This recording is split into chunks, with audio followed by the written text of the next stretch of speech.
Hey guys, welcome back to the Freedmen Collective. This is your boy JBL, Gerard Ben Lamont. We're gonna have a fire show for you guys. This is our third show. Hey, before we go into it though, I want you guys to like, share, subscribe, comment. Please share this out to all your family, friends. We really need your support. So like, share, comment, and subscribe so you guys can get alerts whenever we're coming on. So, without further ado, let's get into it, man. Riding for Biden without a demand. Darrell, what you got on this topic? Man, it's a nice cool day here in Detroit, man. We're about to talk about this once again, but I don't want to cut the show. I don't want to get into any of this before I let the others introduce themselves. I know I got Stedman right underneath me in the other box. What's going on, Stedman? Hey, what up? I'm just ready to get down to it, man. You know. Get this off my chest. Get it off your chest. Sounds pretty heavy. What's going on, Ernest? On the same time, Stedman, ready for the discussion, guys. I think, like you said, Darvell, it's getting cold out here, but one thing about the winter is to give us the time to address topics like this and really drive in. Unfortunately, we got to be inside, be safe, and be warm. So let's get into it. So, hey, listen, y'all, we're going to talk about, like Gerard said, riding for Biden, riding for an empty promise with Biden. Well, there is no promise, and that's the problem. So let's talk about some stuff.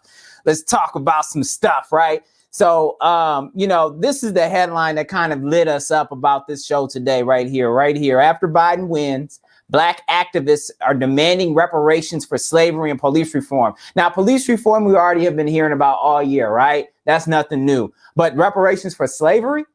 Now, our lens work, our framework, where we come from, we're all about that. We're about getting reparations and recompense and compensation for the accrued disadvantage that's been built up in our communities. But what we see here, unfortunately, is that a civil rights, or rather a movement that's been in operation in America for years now, Black Lives Matter, has come out recently and basically started demanding of Joe Biden certain things that were never negotiated up front. They did not have a discussion with Biden about slavery or about reparations or about any particular tangible or constructive or reformative or rather transformative policies for Black America. So what happened after the election, after Biden took home all of the electoral votes, right here, as they say, after Biden accepted the presidency, Black Lives Matter co-founder Patrisse Cullors wrote an open letter to Biden and Harris saying, we want something for our vote, and asked for an immediate meeting. To date, no meeting has been set. And today is the 24th. This right here was published on the 11th across all these news platforms. Every major news platform reported that Black Lives Matter was trying to get a meeting with Biden. Unfortunately, even a week after that, I've seen another article that's saying that they still didn't have a meeting. And I'm willing to bet they still don't have a meeting today. As we wrap up the end of November, we're going through the Thanksgiving holiday. This man has had it locked in for a while now, and he still doesn't have a meeting set up with BLM. And here's one thing that's really crucial, and we're going to talk about this, right? She goes on to say, another person actually goes on to say that, hopefully this is just a delay. That is Melina Abdullah, the co-founder of Black Lives Matter Los Angeles and co-director of Black Lives Matter Grassroots, a national organizing arm of the organization of BLM. She said, we need to be sure this administration realizes Black people voted out Donald Trump. Because of us, we saw a massive turnout and rejection of blatant racism. And that's true. What happened here is that the swing vote, the Black community made this happen. We all know that. I mean, that's the big thing about getting us out the vote was such a big, important thing, right? And so we were in there, got Trump out, right? We gave it to Biden, but we didn't have anything. We didn't have any type of demands in hand. We didn't have any agreement. We didn't use any leverage, did we? And so because of that, now they're standing out in the cold, similar to that picture. You guys remember that picture with what is it? Was it Mark Morial and Al Sharpton? Mark Morial, Reverend Al.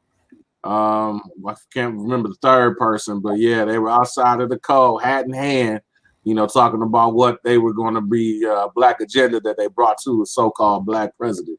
So yeah, man, it's the problem is that we come after the fact, and we have to understand what leverage is all about.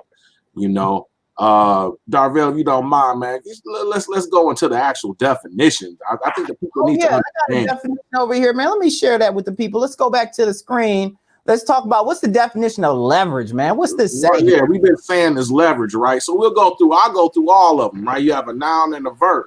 Okay, the first one is exertion of force by means of a lever or an object used in a matter of a lever or lever, however you want to pronounce this. In finance, the ratio of a company's loan capital to the value of the company's stock, right? Those are the two nouns. Then the verb is use borrowed capital for investment, expecting the profits to be made greater than the interest payable. All of these are all applicable to what we're talking about, but specifically is definition number 2 on the verb. Use of something to maximize advantage. So in this particular situation, what we're talking about, how that's adaptable to what we're actually saying is that what we have the use of is our vote. Our vote is part of how we elect a president, which is, it's indirectly. I know I don't want to get all you guys jumping on me. Oh, you got the 12 college, blah, blah, blah, blah, blah, blah. Don't jump on me. It's an indirect way of electing the president, but it does matter. It does matter. It is part of the process. So we go out there and vote. Then based on how each state is different, but for the most part, whoever wins the most votes in that state, those electors that represent that state based off of population, then because each state is determined by how you got minimum 2 senators and then the state's populations, right? So each state has so for instance, in Michigan is 16. So we could talk about Michigan. Michigan has 16 electoral votes. The person who wins the most votes, on election day, then those electors are supposed to go to that particular candidate, right? So our leverage is that because of our demographic in this country, how everything is broken down, primarily whites are basically split, like 60-40 white people, both male and female, that vote Democratic and Republican. So 60 being, Republican, 40 being Democrat, right? And then you have all the different other minorities, okay, that add on that. But because we come out at averages of 80 to 86 to 90 something percent, depending on the election, right? We actually sway the way the vote will go. And, typically since the 1960s, we've been voting Democrat. So when we come out in large numbers, we offset those, 15 or 20% of white people that vote more for the Republicans, they're able to make that up with black people and other minority groups. But for the most part, black people, right? So without us, you don't win. You get a Republican administration outright, okay? Without us, based on the numbers. So what we're saying is that we have leverage because without us, you don't win. So you have to use that leverage in saying, you need us, so therefore we have demands and needs of our own. Meet our demand, then we will vote for you. But we don't happen to vote that way. How do we go, guys? So this is the thing. Let me touch on this. So we went out in Detroit. We went out in Detroit and we talked to people and asked them, well, what brought you out to the polls today, right?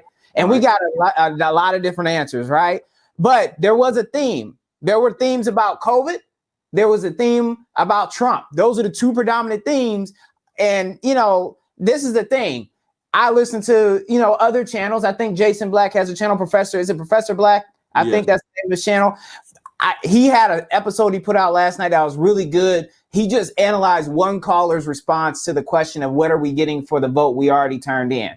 Right. This is an example of what happens when you turn in a vote and you didn't have anything attached to it that you were going to get in return. So what they said is that we got to deal with COVID and we got to deal with Trump. And let me speak on that first. I got something I wrote. You need to understand here. First of all, when we seen these people we interviewed in Detroit on election day, they all felt very strongly that Trump had to get out at all costs.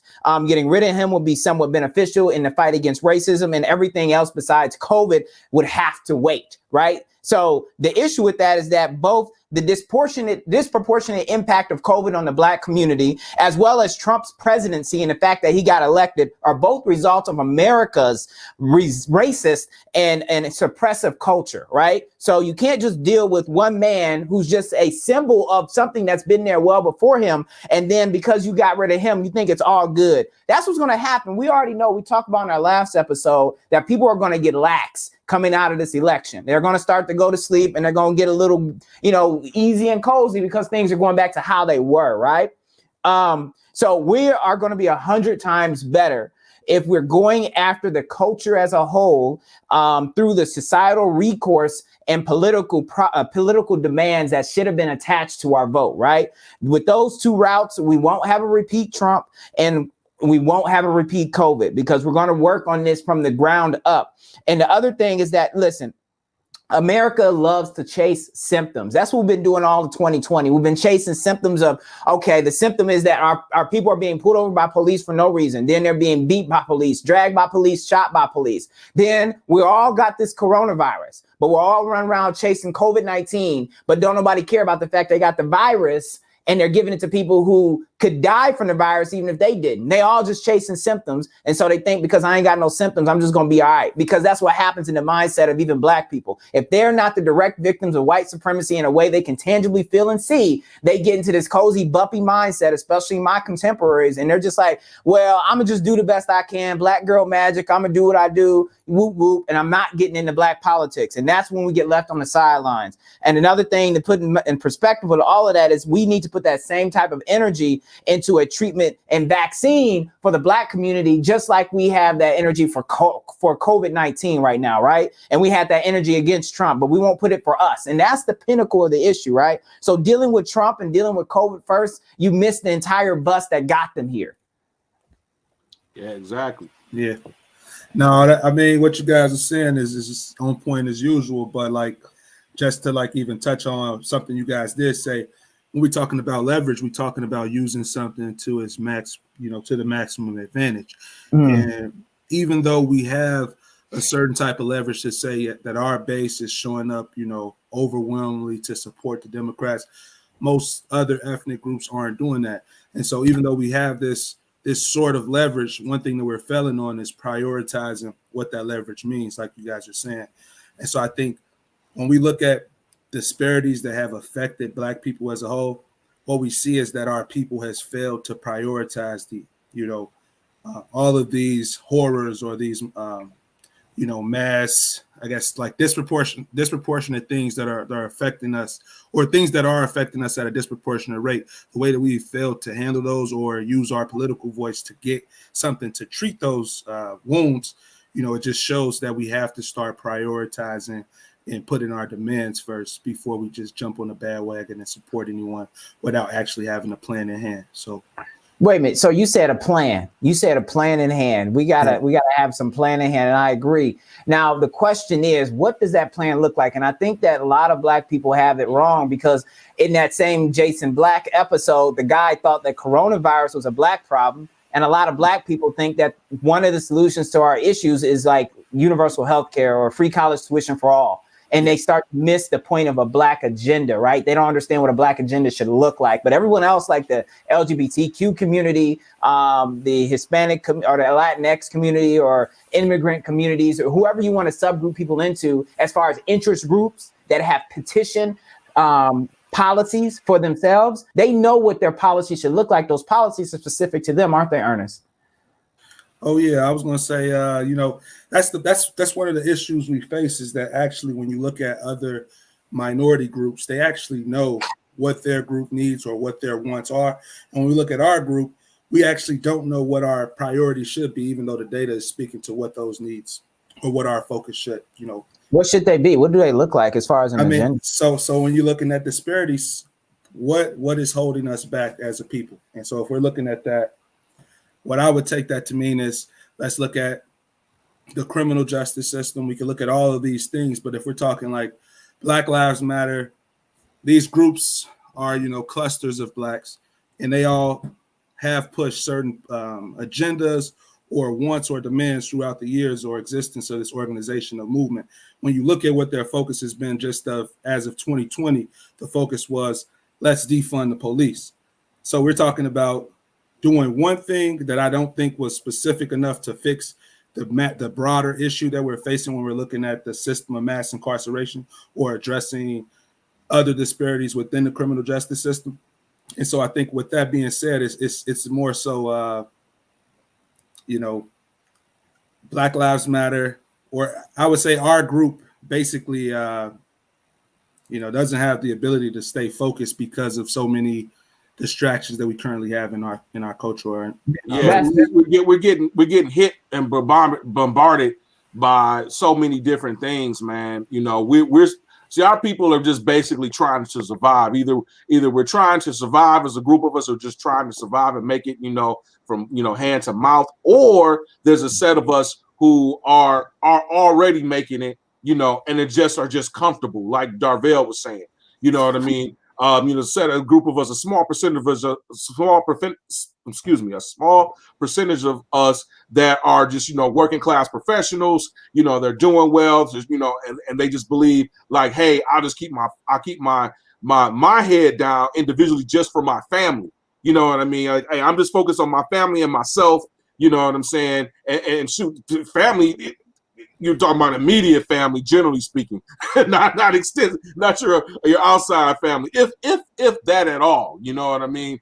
And so it's like you said, we're just so bombarded with everything. Either we're putting our hands down in the sand, trying to not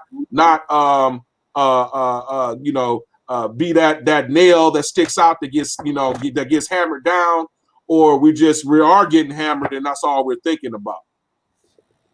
But it goes to show, like, those who have been the most vocal for us as of recent has been the Black Lives Matter movement, right? You know what I mean? And so we since they've had all of the energy of the and the money that's being poured in off the deaths of Black males primarily, what are we getting for that? You know what I mean? For that advocacy, what are we actually getting? I believe, Darvell, you're bringing up and posting up to us. What is the agenda that Black Lives Matter has been going with since they've been founded? Well, so this is the difficult one. Like, again, let's reframe. Let's reframe, because I don't want anyone to start jumping up and down saying we're about to we saying bad stuff about people and people who are trying to be in the movement for Black lives and nothing like that. But we just presenting the facts, the data as we see it right now, right? So I'm already struggling. That's the problem, Gerard. I'm already struggling out the door. I'm at the site, blacklivesmatter.com. And so the headline is Black Lives Matter was founded in 2013 in response to the acquittal of Trayvon Martin's murderer. Black Lives Matter Global Network Foundation Incorporated is a global organization in the US, UK, Canada, whose mission is to eradicate white supremacy and build local power to intervene in violence inflicted on Black communities by state and vigilantes. By combating and countering acts of violence, creating space for Black imagination and innovation, and centering Black joy, we are winning immediate improvements in our lives. That's the succinct one right there. This is so before we even go any further, I want to talk about this from a very logical standpoint, non-emotional standpoint. One of the things that you learn when you're a professional like all of us are here, but specifically, when you're going through the corporate world as well as in the military, as I've told you guys, I have a military background. And you have to have, in order for you to be able to say you got progress, you have to have a goal that's measurable, right? Goals, smart targets. Smart goals, right? You know what I'm saying? And I can't remember all the terms, but one of them, the M is measurable. You know what I mean? Like it has to be measurable. It has to be concrete. So, for instance, Black imagination and innovation and centering Black joy. How is that a tangible goal? How is it? Because if it's not tangible, you can't imagine. You can't put a measurable on it, and you can't figure out progress, whether you've made progress or you regressed. Right? It's too lofty. You have to have a more concrete, definitive type of goal, measure, or metric for us to go off of. And centering Black joy, I don't know how is that? How can I measure that? or determine whether we've gone yay or nay in either direction. It's something like how Antonio Moore said. He said Black Lives Matter became popular basically based off the phrase and the idea, the language, just the pure high level on the surface language. It did not become popular based off of what's on the screen. Yeah. What's on the screen is not what people are thinking about when they're marching down the streets. Mm-hmm. It's not what people are thinking about when they put the signs in their yards. They're thinking something that's a little bit more simple that does demand tangible and smart goals. Like you say, smart goals are the way to actually hold politicians accountable. Smart standing for specific, measurable, achievable, relevant, and time-based. Yep. And so we don't want to give you 30 years to do something that we know can be done in a year. Mm-hmm. We don't want you to be doing something that's not achievable, but really you're going to make up excuses and say it's not achievable when we know it is. We know how this goes.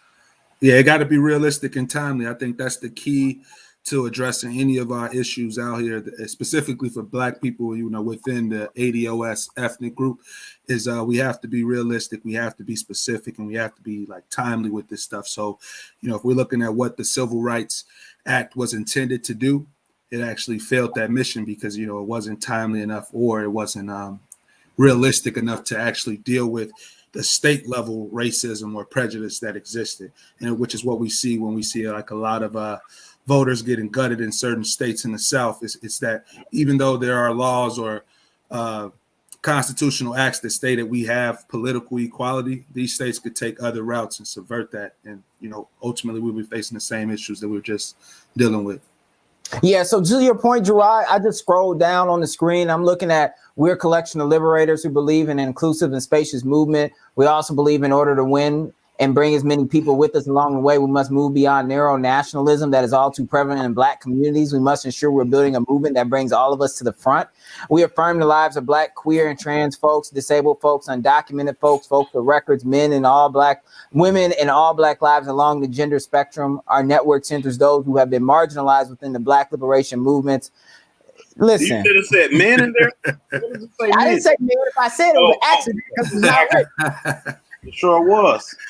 So it started off talking about Trayvon Martin. Mm-hmm. And then every other movement, most of the protests that we've seen this year had to do with Black men. Most of the fuel to the fire that got them the funding to exist in the capacity they do now with all their different divisions, because they got 3 different full-fledged organizations standing, right? They got the 501c3, they got the OC, they got the C4. All of that came from Black men being dragged and shot in the streets and being shot without Black children. There are women, and I'm not trying to say that there are too few or anything like that, but I'm saying that they start off with Trayvon Martin. But what's really interesting about this is, here's the thing that I'm going to leave everybody with, and your race in this country, being Black, is the most deterministic factor of your life. Everybody here who's experiencing an intersectional experience that they've listed, the first and the biggest thing they're dealing with is being Black. That is not to negate or take away from the other situations they're facing, whether they be trans, whether they be disabled, whether they be immigrant. They can be immigrant, trans, and disabled and be experiencing a very intersectional condition right now. But it's a totally different situation if they were white. Go on, Stead. I think Stedman had something to say, man. Stedman, go ahead. Oh no. I mean, I kind of really just said it. It's garbage. It's all garbage, man. That's just the easiest way I can put it. It's nonsense. It's all nonsense. It's from the bottom of it all is garbage. It's nonsense. It don't have any point. It's not going to get anywhere. It's not going to solve any issues. You can see that just in the bottom. Like you said, you go from Trayvon Martin, talking about Trayvon Martin, to nothing. How do you center in Black joy, eradicating white supremacy? You can't do that. You can't do that. But what you can do is try to pass legislation to make sure that the effects of white supremacy can't be felt in your daily life, in your personal life, in your public life. I can't control how somebody feels. Yeah. And that's essentially what it's a myth. White supremacy is a myth. And I feel like that needs to be said. Because to say white supremacy, you give it validation. So you say, I'm trying to eradicate white supremacy. Yeah, you must believe that it's supreme. It's a myth. Yeah. You trying to eradicate a myth. You can't. But what you can do. It's a myth. How? Go ahead, explain that. Well, I mean, are white people supreme? You know what I'm saying? No. So I think when we say white supremacy, we're thinking of a system that has given them the advantage at every single point in this history. Right. And so it's like if we want to talk about, black people getting drafted into wars, whites get the ability to get exempted at a higher rate than any other group or blacks. That would be a form of white supremacy. If we're talking about in law or in the courtroom, a white man could kill somebody, get 5 years, and a black man could do it and get 55. That's the system. So, that's why it's important to make the distinction that we're talking about the system of white supremacy. Because to say white supremacy is an ideology. It's a myth. The system of white supremacy exists because it's attempting to achieve a goal of establishing white supremacy as a fact. It don't say that. It don't say we're trying to eradicate the system of white supremacy. It says you can't eradicate somebody's thinking, but you can eradicate a system. Like I'm saying, you can legislate. You can't eradicate an idea. That's like eradicating like Christianity or eradicating Islam. Right, you can't do white supremacy is an idea. In itself, white supremacy is an idea. The system of white supremacy exists, but they don't make that distinction. And that's what I'm saying. All they want to do is put these new age hippy dippy buzzwords in there. That don't mean nothing. It don't do nothing. So one issue for me is like, again, like a lot of even if we're talking about the Congressional Black Caucus, a lot of black social groups or groups that are in power, they actually will use our history, like they're saying at the bottom, we affirm our humanity, our contributions to the society, and our resilience in the face of daily oppression. So that's specifically speaking to black people who have faced that daily oppression, the Trayvons and everyone else from Sandra Bland and Breonna Taylor. But when you look at what it says with the we affirm the lives, it shows you that the focus isn't specifically about the people who they are, talking about are suffering at the hands of this government or at the hands of white supremacy. And another thing that pops out to me is it says we must move beyond the narrow nationalism that is too prevalent in the black communities. And when I look up the term nationalism, because I always hear people say like national, and I feel like as black people, specifically ADOS, we need nationals or people who have a nationalistic mindset in our culture, because if we don't have a focus specifically on self to move forward or to address some of these issues that are obviously drowning our people, then we're going to always remain, drowned or underwater. And this is what this whole speech or, paragraph basically states. You know what? To close that out with a framework, what you said, Ernest, is key, because the space we're working within, all these people, Black Lives Matter, everybody, they're working within the space of America.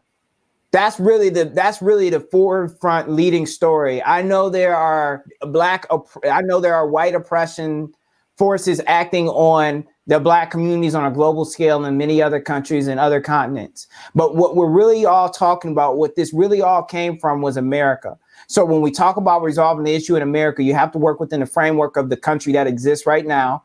And the framework of that country extends all the way back to the historic beginning of slavery. And so that's why ADOS, or American Descendants of Slavery, as an identity and a movement makes the most sense to move forward in a realistic way to deal with the root cause of this situation we have on our hands today. Well, see, the thing I think is interesting, I was listening to this podcast called Champagne Sharks, and it were two guys talking, and they were talking about intersectional ideology or whatever. And it was I think one of the guys, he said he was from the Caribbean, and he made a point to say that he was bisexual because that was relevant to his the conversation of black identity. So one of the things the guy was saying is that typically when you say black or black people, you think of men. That's like the first thing people think of when they say that. And he was trying to show all this justification from research or whatever. But I don't know that that's true in my life, and I can only speak for myself, 100%. When I've said black people, I've never thought of only black men. I've never thought black people, except black women or black disabled people or black LGBT people or black children. You know what I'm saying? Like, I've never thought it was necessary to divide the black people up like that when I conceptualize like black liberation or black equality or black justice. I never saw the need to do that. And so I think a part of that is a game. You know, it's a game by the powers that be who control the narrative of and the conversation in society. What goes on, the power brokers. They create these artificial divisions because they understand that it's more advantageous for them to be able to do what they're doing, apart from manipulating our community, by having these artificial divisions. That's what I think. So let's move on, because I know we don't have a whole ton of time left. So I know, Ernest, you know, you touched on it earlier, but we need to double click on what does a real black agenda really look like? Like, what are those bullet points that kind of make up a black agenda, and how is it related to the black community at large, and then ADOS? What is that? Yeah, so no, I would say a black agenda specifically for ADOS, it has to be an agenda that is smart. And what we mean by that is saying it's, you know, specific, measurable, achievable, realistic, timely. And what that means is we have to look at some of these issues that we face and try to come up with solutions or voice our votes to these politicians to let them know that this is what we want to address this specific issue or this specific disparity. That's what a black agenda is to me. And then from an ADOS standpoint, to build more onto what a black agenda is making sure Black Americans improve in this country as time goes forward. And whatever improve means, that means economically, one, we have to improve, because if all of these charts and all of this data is true, we've only declined since civil rights. And when we compare us today with the black people who were in America in 1870, 1890, they had way more ownership and way more, I would say way more ownership and way more assets than we currently do now. They may have had less rights, but today we have less dignities and things of that nature. So are there specific bullet points that you would tell people that black agenda should be made of? Yeah, if there are specific bullet points, I would say, one, make sure that we are establishing who we are, because right now when we're talking about our agenda, what happens is we usually lump in a lot of other folks who aren't black into our equation, and somehow that takes away from the focus or the mission. And so what do I mean by that? I don't want to sound like I'm coming off hard against immigration, but if we are Black Americans and we have all of these issues that range across education to prison reform, X, Y, and Z, why is our focus on immigration? To me, that doesn't make sense. It shows that we don't have our priorities in a row. It shows that we're going to the table without a plan in hand to address those issues that we need to be smart about. And so outside of, starting to establish our own identity and taking advantage of things like the census to, let the government know that, hey, we're a group of people who are identifying ourselves outside of a certain metric that you've set up, because we want to let you know that we're the people who are suffering from the disparities that we see in these data sets across the country, or in these news articles, or that are being done by these economic departments at colleges. And so outside of that, we need to realign affirmative action and make sure we establish other Black targeted programs, things to help bolster Black business ownership and other things of that nature. If we look at what affirmative action was established for, it was established for a specific reason, to help a specific people get out of a system, or to get out of disadvantages that were set up by a system that was flawed from its beginning. And so when we're looking at all of the discrimination our ancestors and our forefathers suffered in America, affirmative action was supposed to be a solution to that, to get Blacks more involved in the workplace, more involved in industries. But then, after the 70s, the government easily adjusted and was able to come up with ways to work outside of affirmative action, and to focus less on why that bill was originally established, and get it to a point where our representation in industries today doesn't even differ from what it was 60 years ago. Yeah, or even, many times worse. Yeah. Very, very awful, very worse offset. Yep. You So know? and then last but not least, I would say it's government investment. I might have skipped some points, but ultimately, what we want is to establish our identity, recreate policies that specifically target our group or that specific identity, and then outside of that, get the government investment we need to actually challenge and remove these disparities that we've faced for the last few hundred years here in America. And if you all really want to check out ADOS101.com. It's .com, right, guys? Yeah, .com. Yeah, ADOS. Well, I make sure I get confused with these domains. You know what I'm saying? So yeah, ADOS101.com. If you check that out, that'll definitely go into some more specifics as regards to what a Black agenda could look like.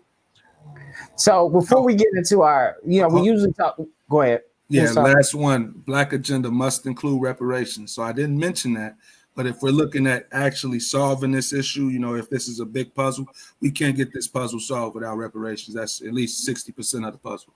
Oh man, it underpins all the perpetuation of the failure. It underpins most of the perpetuation of failure, because that's how failure is handed down when you can't hand down wealth in this country. You're right. Pretty much. Wealth we're supposed to have. All right, so before we go into Yo Mans and them, our ending segment, I do want to see if Stedman wants to weigh in anything regarding the CBC parallelisms to holding Biden accountable. Like, we let the CBC run amok, like they've been in existence for a while now and kind of have ventured away or strayed away from their mission. Would you say, Stedman, or are they kind of still on point? And we need to lean more into them for their support of aligning Biden. Just a quick 1 minute if you got anything on it. I'm curious. I don't really know, honestly, what they were founded, like what their mission was supposed to be. So I would say they're not doing whatever they say they were supposed to be doing, because Congressional Black Caucus, you would imagine they had some, some intention on doing specific policies for Black people, advocating for Black people. But they're trash, they're useless, but I don't know that they were, what they were actually founded for, with the intention of doing anything. It's they're all crap. They're all crap. So yeah, well, yeah. No, I was going to say that I do have two websites up right now that basically just articles from USA Today and CNN, but really what it is just charts of. Did you send them over to me? I can share.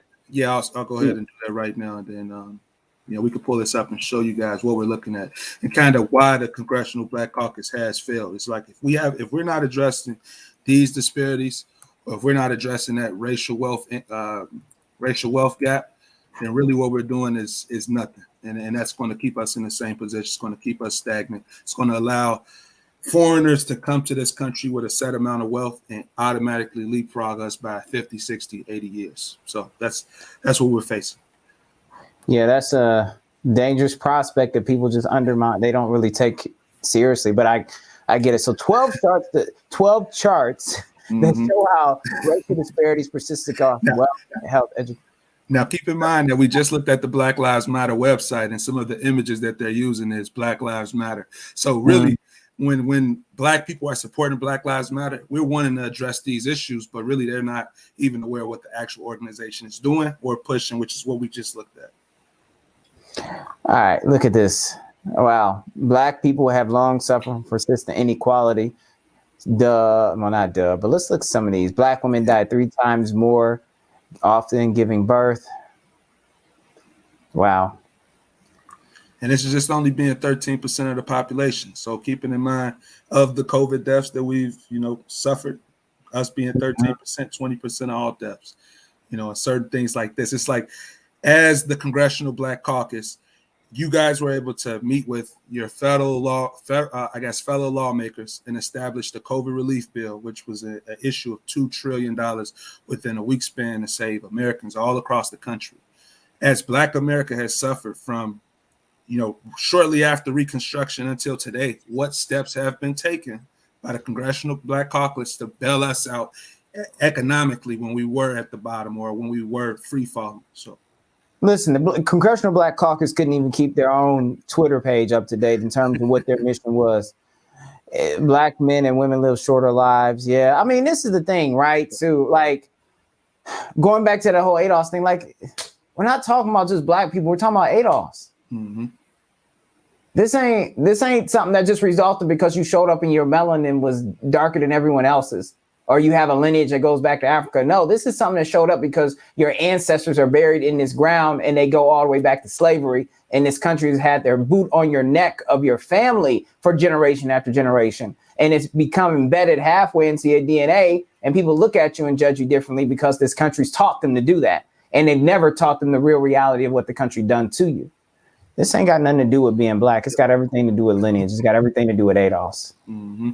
And it got everything to do with wealth too at the same time. If you go down, there's like 3 or 4 other charts in there that specifically like talk about our wealth. And so right there, that's one. To show you it's only 5 black CEOs. How many, people of color CEOs do you guys think are actually in the 500 CEOs? So. Yeah, I mean, people of color, if you expanded it out, there'd probably be a lot more, you know what I'm saying? Because you have Latinos and then Asians, you know what I mean? So, it's not about melanin, melanin popping out, you know what I'm saying? I like that on Instagram because of the pictures, but that's about what that but it ain't got nothing to do with what's going on with this, you know what I'm saying? Mm-hmm. It's about lineage. It's lineage, man. And that's all really what it is. Man, it's got to be about lineage because listen, how Hispanics gonna run above us? Asians didn't even try to mess with nobody. They ran right past the white people. Right. These folks just showed up, man. This is about having anchors on your feet. Mm-hmm. Like, listen, I'll give you a real story. I know people, in Detroit who have to take care of family members because the family members have to take care of their grandmother. They never made for themselves. And then you're gonna yell at them and say, you remember how we had the interviewees when we were out in Detroit who said, well, some people just ain't doing what they supposed to do. I think it's really a mindset, and we just ain't lifting ourselves up by our bootstraps. Some people just want to sit home and be lazy. Well, they probably want to be lazy because they done got squished on as a black person all the way to this point. Yeah. I could talk about a very specific story. I have my first cousin, her both of her parents, and this is my first cousin. So this is my cousin on my father's side, my uncle's daughter. My uncle suffered a stroke when he was like in his 40s. All right. Her mother had MS. You know what I'm saying? She, you know what I mean? She was a caregiver for both my uncle, and my aunt, you know what I mean? Both of her parents, unrelated to COVID, but passed away this year. One in February, one in November.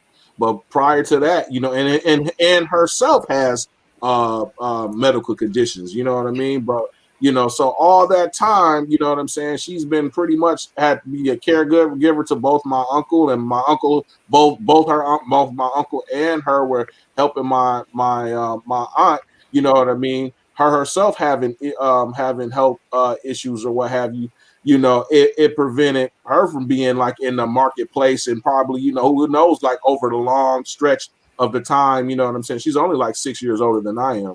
You know what I mean? But like, how did that affect her overall income? You know what I'm saying? Because she had to, help my uncle take care of my aunt because her medical condition was way further along than what my uncle's was. My uncle, and even with that, my uncle passed away before my aunt by like 9 months. So that tells you, going to that statistical about black males. You know what I mean? My aunt actually had, was like bedridden MS. My uncle ended up dying before she did, but ultimately, you know what I'm saying, and it's just par for course, like the whole tale, man. You know what I'm saying about wealth. You know what I mean, and the disadvantage, dude. And then here it is. Both my aunt and my uncle both were professional people. You know what I'm saying? My uncle was an engineer at GM. My aunt worked at AT&T. You know what I mean? Still, these things still impact us disproportionately because they didn't have, we don't have a big, family to, to consolidate and work on beyond your immediate family when these things happen. When, we don't have a, great, grandma or anybody, wealth that was being passed down that we could, hey, put somebody in a nursing home and get taken care of, so on and so forth, or spread that wealth amongst all of the other family. My aunt was like one of like multiple kids. I don't know. I think it was at least 12. She had multiple brothers and sisters. You know what I'm saying? But all of that burden was pretty much carried by my uncle, and by my cousin. You know what I'm saying? And that's usually what ends up happening to a lot of ADOS families compared to white families and other families that have extended relatives, have the money and the wherewithal and the resources that, can put somebody up and, have someone come to the house every day, or better yet, be in a facility and pay that cost. These are the differences. These are the differences that happen. And again, we weren't poor. They weren't poor, quote unquote. You know what I'm saying? Right. No, I hear you 110%. So, all right, let's shift gears a little bit though. We can talk about something interesting. We got a new segment. What is that called, Gerard? Tell us about the new segment. Better be off mute. Yo, man's in them. Yo, man's in them, man. So basically, this segment will be for anything that we have that we looking, digging through the archive, where just something that's kind of like outrageous. And you know how we be like, yo, man, that's your man's in them. Like, like you can't believe that they actually doing something like this. So today's your man's in them is going to be Joe Biden, man. We're going to be focusing on him. I'm pretty for sure he's going to be coming up in this segment quite a lot. Let's talk, Darville. Let's get them links on what's going on with his cabinet, man. Can we get what's happening with his cabinet? The reason why we're going to focus on this, because your cabinet is really kind of like an indication, especially so early. He hasn't even been inaugurated, right? That's going to be January 20th of next year. Kind of gives you an idea of, the way the administration will be tilted and, what actions that may come down the pipe. So can you scroll down a little bit, you kind of see who he's already nominated or what have you. We got this little chart here. And we have this chart. So it's still, we got Secretary of State. I don't really know too much about that particular person. Was quite controversial. Keep on going down. Is his Chief of Staff Ron Klain. I don't know how exactly to pronounce that. He's very problematic because he was like, if Biden was the architect of mass incarceration, he was like his scribe. He was his. If you want to go, I'm a big Star Wars fan. If Biden was, what I'm saying, the emperor, then Ron Klain would be his Darth Vader. You know what I'm saying? So if you want to go with that, go with that, or Qui-Gon to Obi-Wan, we can keep going on with Star Wars. So our people gonna be like, but they got Linda Thomas Greenfield for the ambassador. Yeah, UN ambassador. Have you ever heard what has a UN ambassador ever done? Those are cushy jobs for like people who are donors. People know anything about how these jobs end up going, and the UN ambassador is like the weakest of all of them. But anyways, nonetheless, who's not on here quite yet? We don't have. Does the Secretary of Transportation? Is that Secretary of Transportation? Notice that's not listed yet. But on the interwebs and the word on the street is Rahm Emanuel's being heavily considered for that position, and he's getting a lot of blowback because Rahm Emanuel had a really bad time, and in his administration when he was the mayor of Chicago, there was an incident that occurred where a young black teenager, 16 years old, was fatally shot by the police, and it was misrepresented what the police did. Yeah. They had claimed that the young man was actually nudging towards them with the knife. So the man was being, the police were trying to apprehend him, or they came in contact with him. I don't know all the circumstances exactly why they were doing that, but nonetheless, they were in contact with, they engaged the young man.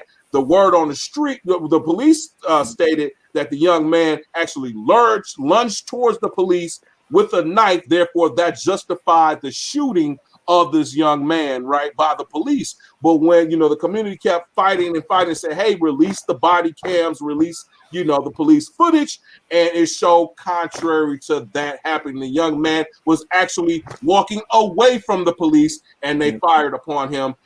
Being Rahm Emanuel, being the mayor at that time, and over that police department, as far as administrative wise, he backed the police and their position. So this is very problematic. We're going back to earlier when we talked about Black Lives Matter, and you know, all of the protests that happened due to the murders with George Floyd and many others throughout the summer. This was a big issue. So this is kind of telling you what he thinks about the whole fight about defund the police, about police brutality. When you bring somebody problematic like this into the administration, whether, I mean, mind you, it's not anything dealing with anything with the Justice Department or anything of that matter, but it doesn't matter.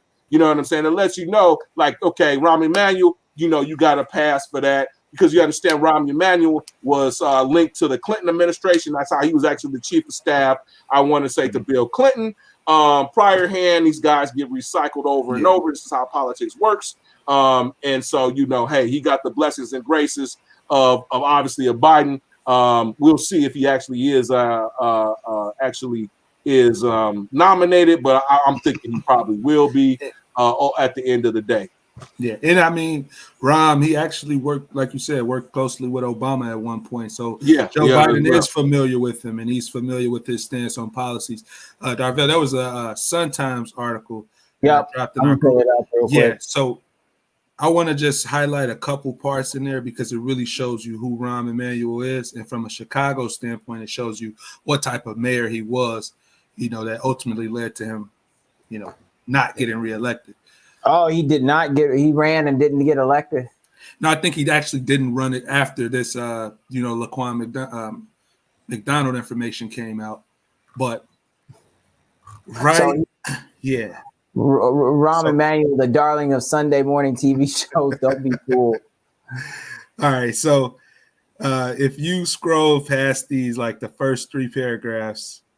Yep, it's going to be right there, starting at not until. So this part of the article is just going to address that Rahm Emanuel basically tried to cover up what happened with Laquan McDonald's shooting and didn't take any acknowledgement or give any acknowledgement until all of these things occurred. So not until he was safely reelected in 2015, until the council city paid $5 million in settlement, until a judge forced the release of the video, until 80 minutes of nearby surveillance video went missing, until Emanuel couldn't get his spin machine up and running, until Cook County State Attorney formally charged the police officer, did Emanuel finally acknowledge the city's rightful outrage and his own vulnerability. And that vulnerability is just ultimately pandering to a police base that he knows will ultimately have some sway in his election, or even trying to stick more so on the side of the criminal justice system. But if you scroll down a little bit more, it says right there, Emanuel never recovered. He said he also closed some 50 underused public schools, feeding a sense of abandonment in Chicago's most challenged neighborhoods. He could not get gun violence under control as it shoved Chicago. You guys remember they were saying Chirac and all these things. That was under Rahm Emanuel. So and then on top of that, a property tax spike. What do you think this does for the Black community?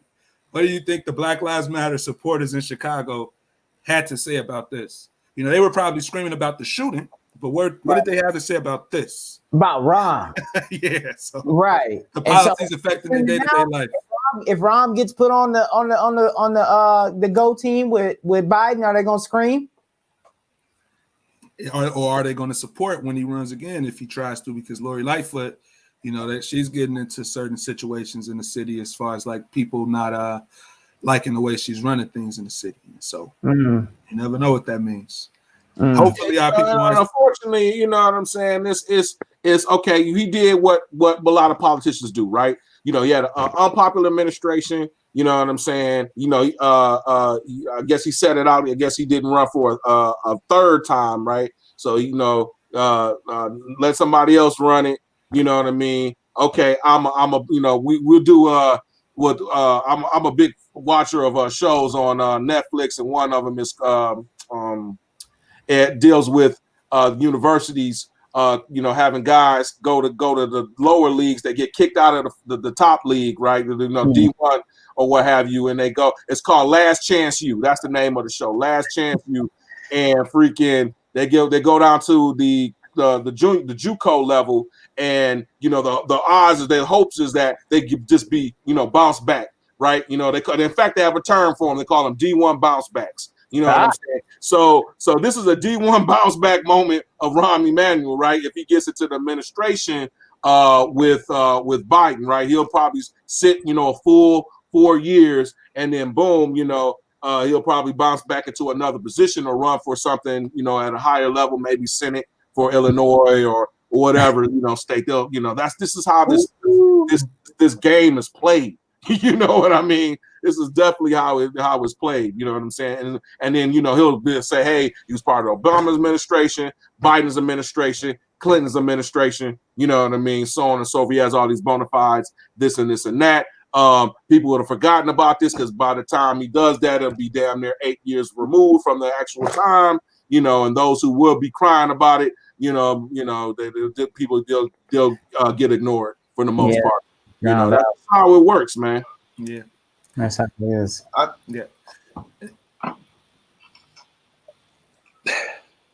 From the big thing that I'm trying to understand really about any of it is how anybody's going to be able to complain. You gave a guy a job with no demand, without having any kind of expectation except that he wasn't Donald Trump, and he did that just by existing. What else you want? Well, you didn't ask for nothing else. You didn't have any other conditions. So Rahm Emanuel, the guy that's going to be a special advisor, who was a member of Congress from New Orleans, and sided with big oil. He's black. He's trash. He's going to have Janet Yellen as his Treasury Secretary. So Elizabeth Warren did all that she did for nothing. Bernie's not going to be Labor Secretary. So he did all that butt kiss for nothing. Like, what did you never asked for nothing. You never asked him for nothing. And he's not giving you nothing. And you know what? You know what I'm homie saying? also isn't going after Trump, it sounds like, either.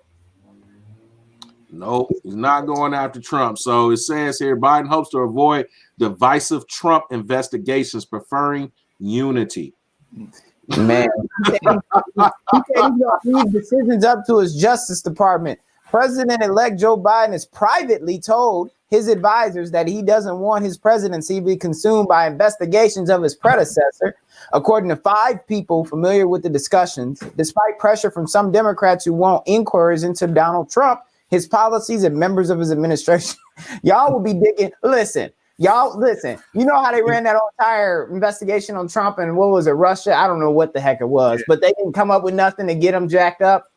But now they don't have a lot of stuff to do. So it is reasonable. Like, if he's going to go after Trump after the fact, they know enough that they will be entrenched in legal battles for years.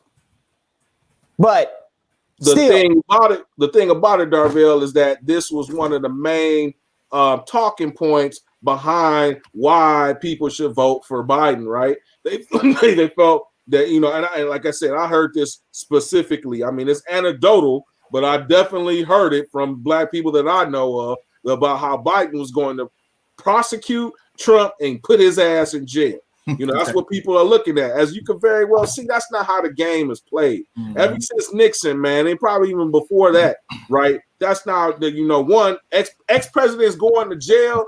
That's like a no-no, bro. You know what I mean? Yeah.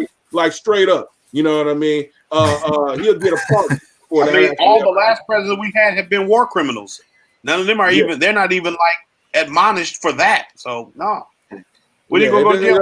It doesn't work like that. You know what I'm saying? The donors, the people in power that's really behind them, it doesn't go that way. Your president, ex-president is not going to be in jail. I don't think whatever's coming out of New York on the state level, you know what I mean? That's been a lot of push about, his finances on the state. They may put out something that embarrasses him, you know what I mean? And maybe inhibit him from making money, more than what he probably would have. But as far as like him being locked up, like no, that's not gonna happen on that's E- part of the system of white supremacy. That that's even not at the going state to. level, even at the state level, he's so entrenched in New York State politics. You don't think he got dirt on them people too? You don't think he got dirt on Cuomo? You don't think he got dirt on the old governor or the speaker of the legislature of New York, De Blasio? Yeah. You know what I'm saying? Like, come on now. Too many bones, man. Too Yeah. many bones. This is what They these was guys all do, kissing man. his ass in 2012. Yeah. I mean, yeah. I was gonna say, like, even with Biden trying not to investigate Trump and trying, like he said, like hoping to avoid disunification or anything like that, or he's trying to avoid division. Basically, he's going to get that regardless. You mixing Republicans and Democrats, they're not going to be working bipartisan on all issues, and that's just going to be the simple fact. And so, like, even as we go forward, there were certain folks like Rahm Emanuel who had spats with McConnell, and I don't think that political history just disappears. These things, someone's going to have to ultimately budge, and will it be Joe Biden or will it be a Republican the Republican Senate? Possibly. It ain't gonna be a budge because everything they agree on, they gonna pass, and all the stuff they agree on is gonna fuck us. Mm-hmm. The stuff they disagree on, they're not gonna bring up. So they already got ready-made excuses. For the people, it'd be better if Joe Biden wins the Senate, because then when you see he doesn't do anything because he's got both houses of Congress and the presidency, you'll see that he's not doing anything for you, and you don't have anybody to blame. But if he loses the Senate and it goes to Republicans, then he can say, well, just like they did with Obama, oh, well, Obama tried to do all this stuff and the Republicans stopped him. One, that's not how this works. But you say, well, dog, he had a supermajority his first 2 years. And I had a person actually try to argue with me on Twitter that because Ted Kennedy was dead, that did something to the supermajority. Congress is a 2-year cycle because the House is a 2-year election cycle. You only get 2 years. That's all you have is 2 years. If you can't get your agenda passed with control of both houses of Congress and the presidency for 2 years straight, you're useless. That's just the bottom line. Joe Biden is a Republican or he's a conservative. That's what it is. So him and Mitch McConnell, if it comes down to defunding Social Security, it's going to pass because they both support it. If it goes to increasing wars, it's going to pass because they both support it. If it goes to increasing police funding, it's going to pass because they support it. If it goes to cutting any kind of social programs, welfare, education, whatever, it's going to pass because they both support it. But when it comes down to figuring out another stimulus, you're not going to, we want to do this and they want to do this. You won't get it, right? When it comes to discharging the student loan debt, which Joe Biden could do with an executive order. You don't need Congress. It's not going to happen because he doesn't want to set that precedent. Mm-hmm. So, this is going to be a dumpster fire. Joe Biden is going to be trash.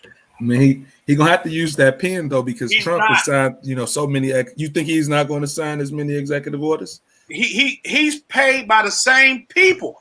Joe Biden was paid to give a speech for a Republican candidate for office. I can't remember what state, over a Democrat. And he did it. That's why. He is good friends, he was good friends with McCain, Strom Thurmond. You got a whole bunch of other folks, John Cassis. These are Republicans, I forget the other guy's name. I think he was from Alabama. All of them. And that's not to say they can't be friends because they're in different parties. It's just showing you the interests are similar. If they golf at the same country club, exactly. The Congressional Golf Course, whatever they call it, the Congressional Golf. They go to the same place. That reminds me, two things. One, a lawyer told me he was so aspirational to get into being in the legal field, defending people, standing up for justice. And then once he got his degree and he got in the field and he was working, he found out that all the lawyers and judges knew each other and they all went to the same bar. And so really, it was all a charade when he got into the courtroom because everybody kind of knew what was going to happen. It really didn't feel very authentic anymore. That's one thing. And that's what it reminds me of when you talk about all these guys kind of just working together in concert, even though they claim they're on different teams with different ideologies, they're kind of not. And then also it all goes back to the idea that you can't just run with straight Democratic ticket, blindly, right? That doesn't serve you because these guys are looking to get whatever they're most interested in. And what they may be most interested in is probably not you because they have been interested in the Black community since the beginning of this whole game. So I don't know that you're thinking that voting for Democrat is going to save us. It just might slow down the pain, but you're still bleeding and you're going to keep bleeding until you ask for a real agenda. So I just put up the article. It was in Benton Harbor, Michigan. This is in the New York Times. This was in 2019. Joe Biden gave a speech for Republican Fred Upton, a long-serving Republican. He faced the toughest race of his career. And Joe Biden gave a speech to support this guy for $200,000. George Carlin, the comedian George Carlin, has a saying. He says it's a big club and you ain't in it. And that's what this is all about. It's a big club. We ain't in it. We're not members of Congress. We're not in the in crowd. And so they don't care. But they're not going. What leverage do you have? You voted a guy in who didn't promise you nothing. What leverage you have? Well, and check this out. You can't fire him. Nope, you can't. And that's why you got to be careful when you go to the voting booth. You got to make sure you're getting something in return for your vote or you want to do what you got to do. But what we done this time was not what we got to do. We done some bullshit. Yeah, and here's the thing, guys. So bring up that article for me, Darvell. Here's the thing. We might get a rinse, wash, and repeat because more likely than not, this is not going to be the last time that we see Trump. This is not going to be the last time that we see Trump, man. More likely than not. You know what I mean? And you know what?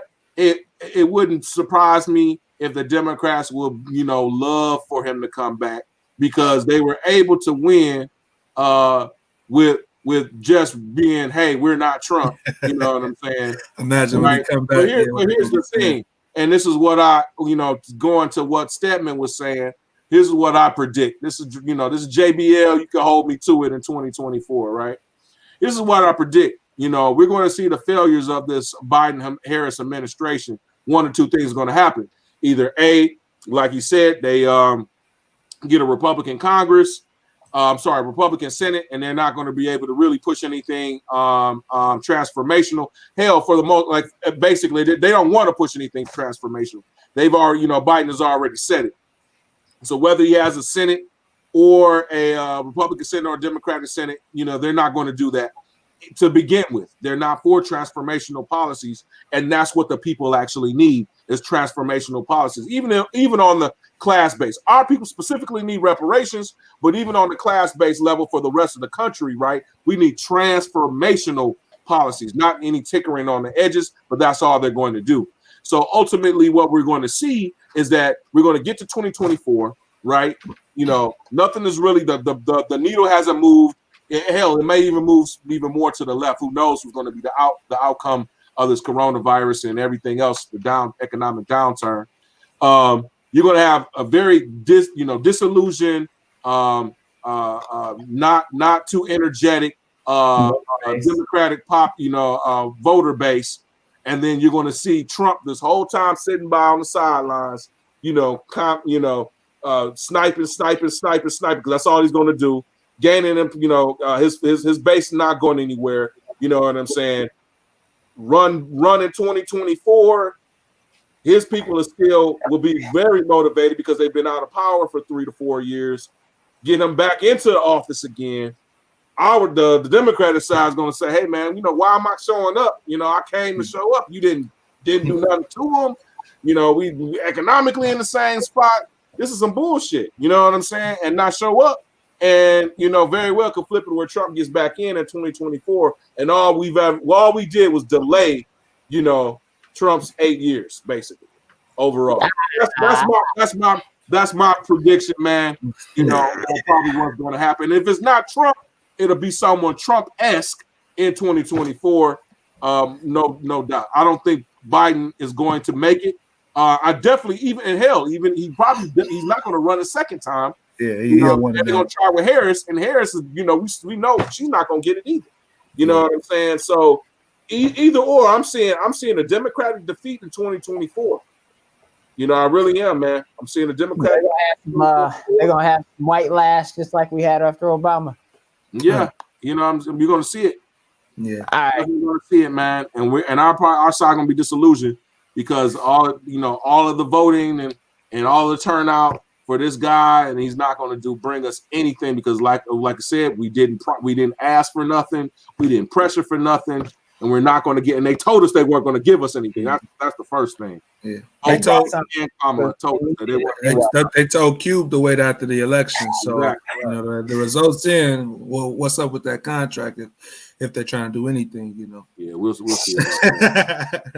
But even when you look at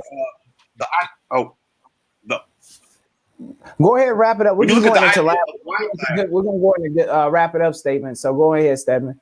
Oh, well, even when you look at the idea of white lash after Obama, it's not a good appraisal of the situation to just say, and I'm not saying this against you personally, but a lot of people have been saying that it's not a fair appraisal of the situation to just say everybody in all these states where Obama won in 2012 and 2008 just was racist all of a sudden and supported Trump. I mean, people had a belief after George Bush that Obama was going to be different because George Bush was so bad. They were willing to put a black man in office. That's the fact of the situation, and he was trash. Right. That's what it was. He was trash. If Obama had done his job. He said he ran on health care. He told John McCain in the debate in 2008 that he wanted to give the American people the same health care that they had. And he didn't do it. He gave us a right-wing health care from the Heritage Foundation and Mitt Romney when he was governor of Massachusetts. That's what he gave you. And he told you he couldn't do better with a supermajority because of Republican opposition. That's what he told people. He told people. Not one Republican voted for it anyway. Not one.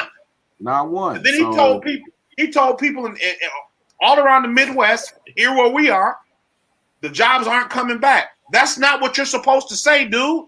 Even if that's the case, you got to have something else to say.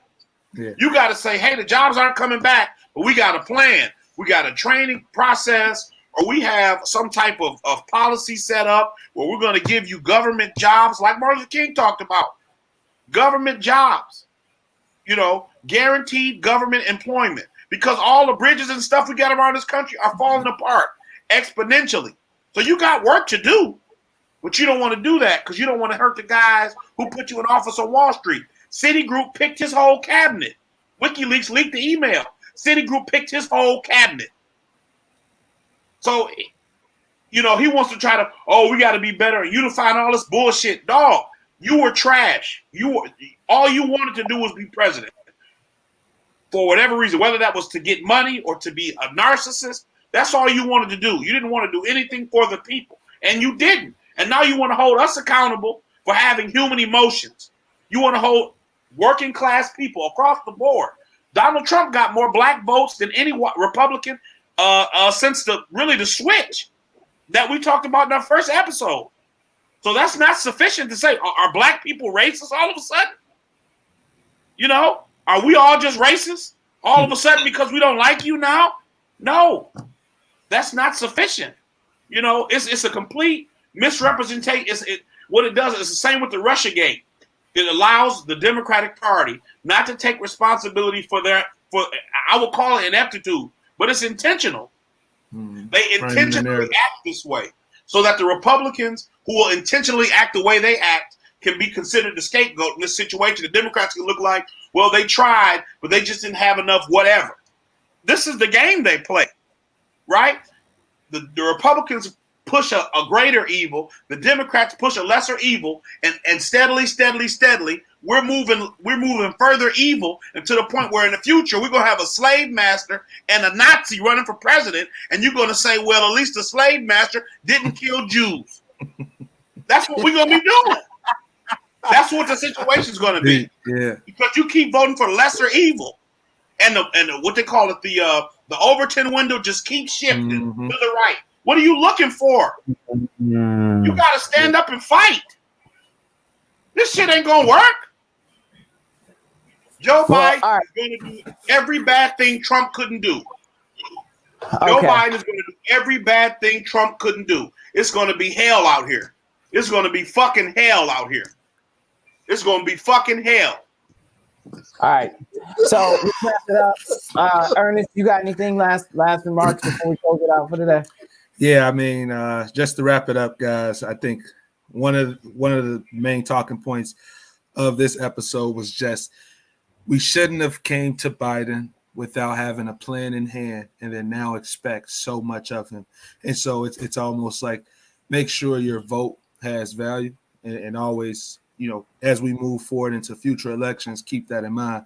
But I would say just to recap, you know, Black people at large, we just have to start prioritizing our goals. We have to make sure those are smart goals. And then on top of that, we need to make sure we're not falling for the same politics of the government. As we look at these next 4 years, I just want people to pay attention to the framing of the narrative that Joe Biden or Kamala Harris tries to pass. We know their records when it comes to criminal justice. And then at the same time, some of their cabinet members, if Rahm Emanuel was selected, we know their background on the same topic or issue. And so as we go forward, make sure you guys are paying attention, looking closely, and not giving any passes or handouts for the accountability that they should have had, which is what they said Trump lacked. So that's all I wanted to say. Thank you. And Gerard? Yeah, man, I just hope, guys, we learn, you know, what an agenda looks like, why we need to stick to an agenda. My personal saying, or hopefully maybe we you know, adopt this as our show motto as well. We have no permanent enemies. We have no permanent friends. We only have permanent interest.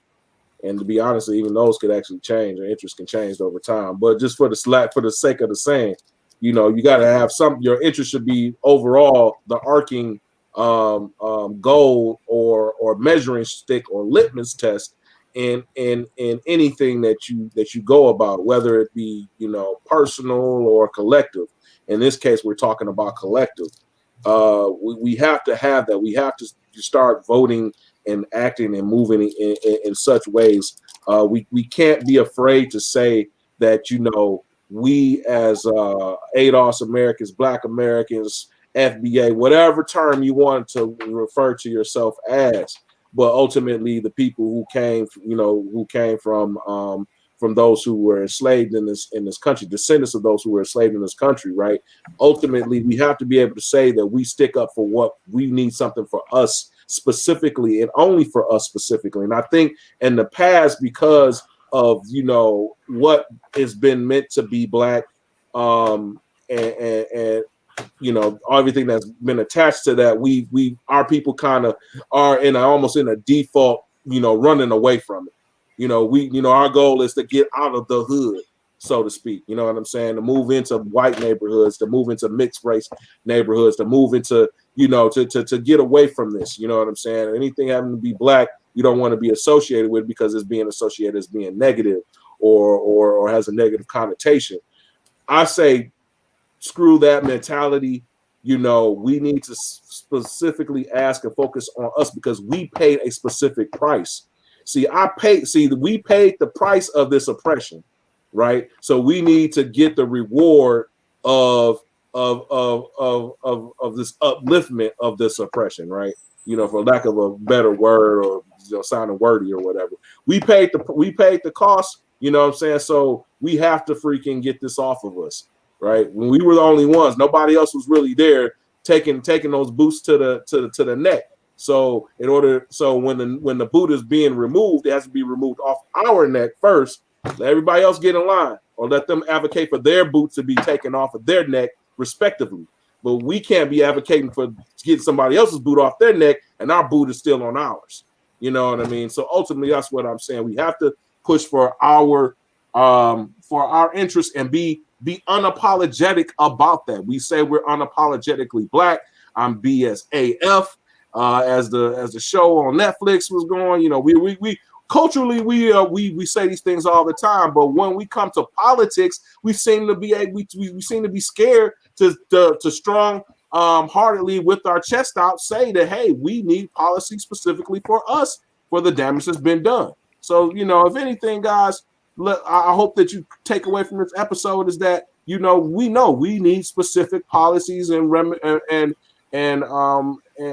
protections for our group specifically, and only for our group specifically. No, that is very, very, very salient. And I'll close out with saying that, just to cap it, listen, Black community, we're all on this plane together, but we're mostly ADOS. And ADOS, we need to put our mask on first. And then once we're okay, we can look after other stuff. But our mask first is the only way this plane is going to keep from going into the ground. Thank you, everyone, for joining us today on the Freedmen's Collective. We're going to peace it out. Take care, everyone.